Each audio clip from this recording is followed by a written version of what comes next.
Salut et bienvenue dans le coin des youtubeurs. Alors aujourd'hui on va regarder des analytics et en particulier sur deux vidéos que j'ai postées sur ma chaîne photo il n'y a pas très longtemps.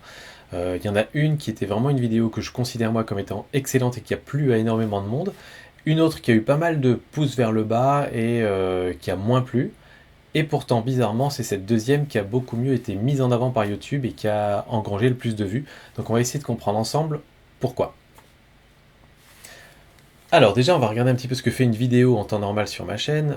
Ça, c'est une vidéo classique, on va dire, 4000 vues, 300 likes, 7 dislikes, c'est à peu près les taux que j'ai habituellement, une cinquantaine de commentaires pour vous donner un petit peu une idée. La vidéo dont je suis très très fier et qui a bien fonctionné, c'est celle-ci, sortie photo. On est à 5800 vues, donc on a un petit ton au-dessus quand même d'une vidéo normale. Mais 699 likes, donc on a quasiment plus du double par rapport à une vidéo traditionnelle. 152 commentaires, énormément de commentaires de gens qui disaient que c'était génial, qui ont regardé vraiment avec beaucoup de plaisir cette vidéo. Et puis l'autre qu'on va regarder, c'est celle-ci, qui a été postée plus tard et qui pourtant a déjà plus de 8700 vues, qui a moins de likes qu'une vidéo normale, qui a énormément de dislikes, 75 par rapport à 266 pouces vers le haut. Beaucoup de commentaires également. Euh, mais voilà, du coup, cette vidéo-là, elle est clairement le sujet est moins intéressant, ça parle moins photo, ça discute d'un sujet un petit peu borderline, et pourtant, elle est beaucoup plus poussée par YouTube, donc on va essayer de comprendre ensemble pourquoi. Donc on va regarder un peu les analytics. Alors les analytics de celle-ci, de la sortie photo, si on regarde un petit peu les vues, à partir du moment où elle a été sortie, on a énormément de vues le premier jour, et puis ensuite ça décroît, et une dizaine de jours après, on est à 50 vues par jour à peu près. Sur la deuxième, on voit qu'on a aussi un énorme pic dès le premier jour, et en fait on a une majorité des vues les 2-3 premiers jours, et ensuite ça diminue, mais ça reste à un niveau constant, une dizaine de jours après, on est à 200 vues par jour. Donc ça veut quand même dire que YouTube la pousse un petit peu plus que les autres. Et pour moi, la seule réelle différence qu'il y a entre ces deux vidéos, malgré la qualité du contenu, c'est la qualité de la miniature et du titre. Et je pense que c'est là qu'il y a toute la différence. Et je pense que c'est aussi pour ça qu'il faut essayer de faire passer du temps sur les miniatures et sur le titre. Ma première, si on regarde un petit peu la miniature, voilà, elle montre une photo, elle montre quelqu'un qui prend une photo, et puis c'est écrit à côté, sortie photo, paysage et reflet. On se dit, bon, classique, très bien. Je sais qu'il y a pas mal de gens qui sont venus voir quand même cette vidéo parce que c'est un format de vidéo qui plaît, mais je pense pas avoir été chercher des gens au-delà des fans habituels, on va dire. Sur celle-ci, on a une vignette qui met un gros point d'interrogation, donc tout de suite ça interroge, on se dit qu'est-ce que c'est que ça, donc on va lire le titre, et le titre c'est «J'ai acheté un nouvel appareil photo, j'ai mis le putaclic comme il faut et vous allez être surpris». Du coup ça incite, ça donne envie d'aller voir ce qu'il y a dedans. J'ai été quand même malgré tout surpris de voir que entre les deux vidéos, j'avais à peu près la même rétention d'audience. La rétention d'audience, vous savez, c'est le pourcentage de la vidéo que les gens vont regarder en moyenne.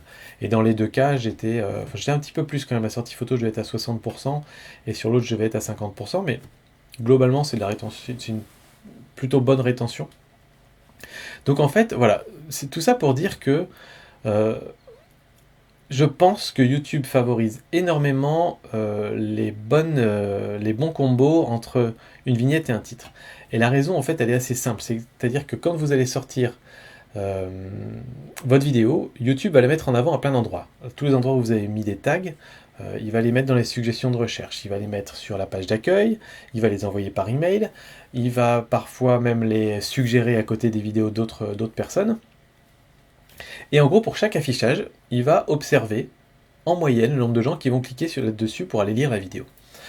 Et si, je dis n'importe quoi, on va dire un chiffre au pif, mais si à chaque fois que votre vidéo est affichée, on va considérer que c'est les mêmes performances dans tous les types d'affichage, si à chaque fois que votre vidéo est affichée, vous avez une personne sur 10 qui clique dessus, dans un cas, et que dans l'autre cas, vous avez 3 personnes sur 10, et bien dans le cas où c'est 3 personnes sur 10, YouTube va se dire, ah, ça c'est une vidéo qui va garder les gens sur YouTube. Et c'est ça qui intéresse YouTube, c'est que les gens y restent longtemps sur leur plateforme pour consommer toujours plus de vidéos. C'est un peu le principe.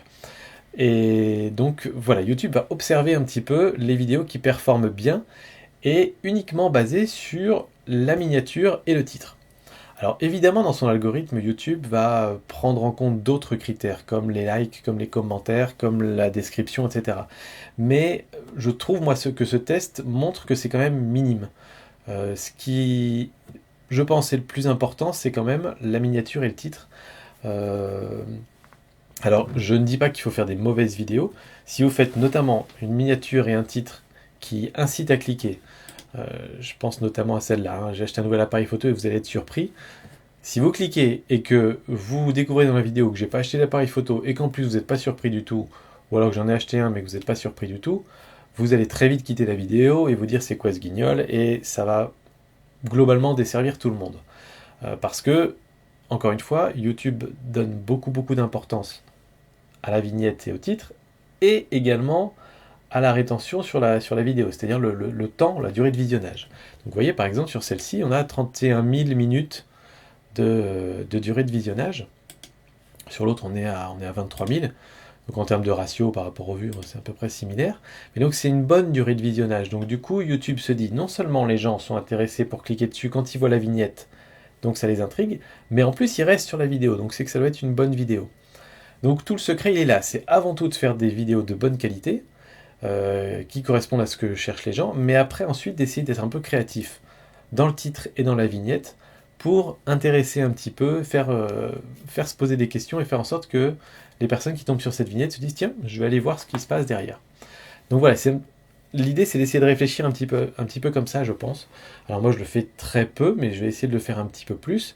Et la frontière elle est limite hein, entre faire un titre vraiment très putaclic, vous allez être surpris, venez voir machin, et pas décevoir quand même la personne derrière. Donc c'est vraiment un équilibre à trouver, et on peut vous le reprocher de faire les titres un peu trop accrocheurs.